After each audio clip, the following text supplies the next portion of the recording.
मी सुहासिनी चंद्रकांत काळे अहिल्यादेवींसाठी बोलत आहे. जे काही सगळ्यांनाच माहीत आहे. दिव्यत्वाची जेथे प्रसिद्धी तेथे कर माझे जुळती. आजही त्यांचे स्मरण झाले की आपण आदराने नतमस्तक होतो. चातुर्याचे आगर, बुद्धिमत्तेचे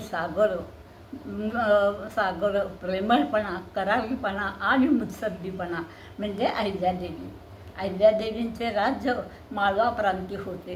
त्यांची राजधानी इंदूर होती. त्या अतिशय कुशलतेने राज्यकारभार करी. त्यांचा राज्यकारभार पाहिला की रामराज्याचीच आठवण यायची. त्यांनी प्रजेला आपल्या मुलाप्रमाणे सांभाळले. प्रजेच्या हितासाठी आणि सुखासाठी त्यांनी आपले आयुष्य काढले. त्या शिवभक्त होत्या. त्या शिवाची पूजा केल्याशिवाय पाणीही ग्रहण करीत नसत. त्या एकभुक्त राहायच्या. साधी राणी आणि उच्च विचारसरणी त्यांची होती. त्यांनी अनेक देवळे बांधली.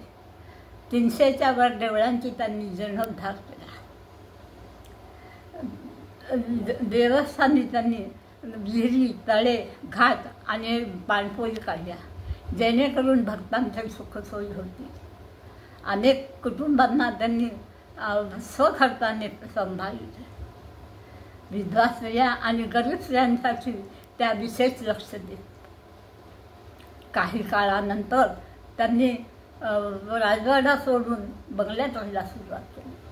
तेथेही प्रजा त्यांच्या भेटीला यायची आणि त्या प्रजेचे दुःख हरण करत असत. त्यांचे सैन्य अफाट होते. त्या सैन्याकडे अतिशय दक्षतेने बघत. त्या काळीही त्यांनी स्त्रियांचे सैन्य उभारले होते. त्यांच्या सैन्याकडे पाहण्याची कोणाचीही हिंमत नव्हती. राघोबा दादांसारख्या वीरालाही त्यांनी नमविले. त्या जातीयतेकडे लक्ष देत नसत. म्हणूनच आजही त्यांच्या पालखीमध्ये मुसलमानही सामील होतात. त्यांनी अनेक व्यवसाय काढले. त्या व्यवसायामध्ये साडी व्यवसाय अजूनही प्रसिद्ध आहे. अनेक स्त्रिया त्या आनंदाने नेसतात. त्यांनी शेतीला उच्च स्थानावर नेऊन ठेवले. अनेक योजना करून त्यांनी त्याला वर आणले. त्यामुळे आजही त्यांचा भाग धनधान्य, फळफळावर आणि भाजीपालाने समृद्ध आहे. अशा या भारताला मिळालेल्या रत्नाला माझे कोटी कोटी प्रणाम. भारतातच नव्हे तर परदेशीही त्यांना मान आहे. त्यांनी कधीही दाब्यता पाहिली नाही. प्राणीमात्रांची हेच त्यांचे ध्येय होते. अशा या होत्या आमच्या अहिल्यादेवी. होत्या त्या भारताच्या हिरकणी. सेवा देताना रत्नजडित सिंहासनी आठवणी, स्मरणी त्यांच्या आठवणी.